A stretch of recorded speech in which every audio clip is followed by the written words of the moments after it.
Well, I think the important starting point is, of course, that had this announcement not been made today, we would have had hard Brexit tomorrow. So that's the reason why we cautiously welcome what's been announced. What's been announced is a framework of principles, but of course the principles have not been made public, and so we cautiously welcome that we are still in the game, as it were. We're still in the game in the hunt for a safe and beneficial agreement for Gibraltar. This is just a framework. The principles have not been made clear. The public are entitled to know what the detail behind this framework is, and I think much more needs to be said about that. But we are still in the game. We've got 6 months, apparently, before we might see a final agreement, and the devil is in the detail, and indeed the legally binding and enforceable agreement will come in the treaty and not today. So much more needs to come out of this process until we can judge whether this is a good agreement for Gibraltar. You raised some concerns about Spain's responsibility for Schengen controls, but the fact is that they are members of Schengen and we are not. Well, look, we've heard what González Laya said, and indeed the Chief Minister.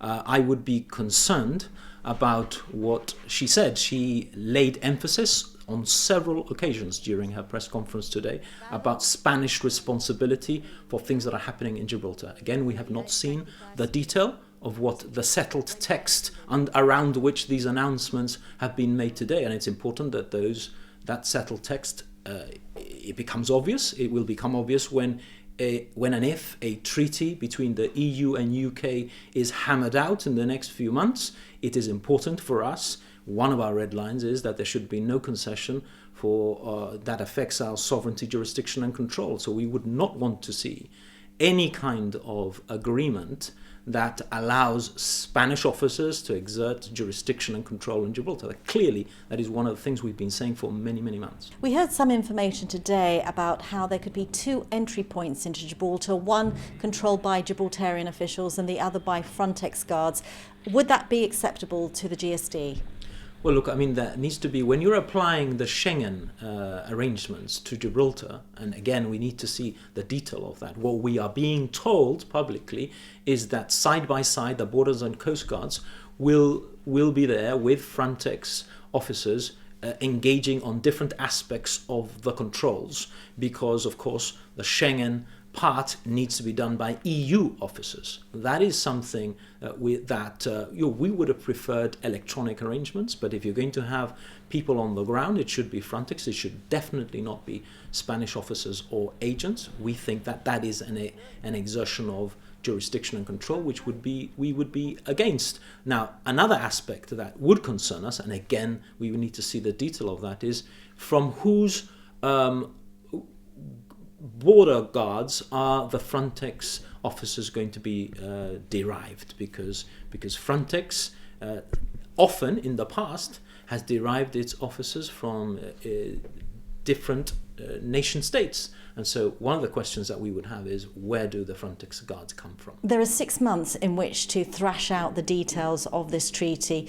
What would you like to see included? We've not been involved in the negotiations so far. I do not anticipate that we will be asked to become involved in that process either. But what is important is 2 things. In the next few days and weeks, people should be told what are the details underpinning the process that is now being embarked upon to lead to a final agreement. Secondly, people will want to know what are the transitional arrangements over the next few months that will affect their day-to-day lives. Would you say, given the complexity of the situation Gibraltar has found itself in, this is the best agreement that could have been reached at this time? It is absolutely impossible to reach a conclusion on that, whether this is the best deal possible, because, as I say, we haven't seen the detail around which they've made this announcement of today. And in any event, the real judgment of the deal, the agreement, and one of the things that is important for people to understand is there has not been an agreement. All that there has been is a framework of principles. There is no legally binding deal. The deal will only be done if there is a treaty. That is the time when it emerges, when and if it emerges, that we will be able to judge whether this was a safe and beneficial agreement for Gibraltar, and whether it was the best deal that could have been obtained in the circumstances.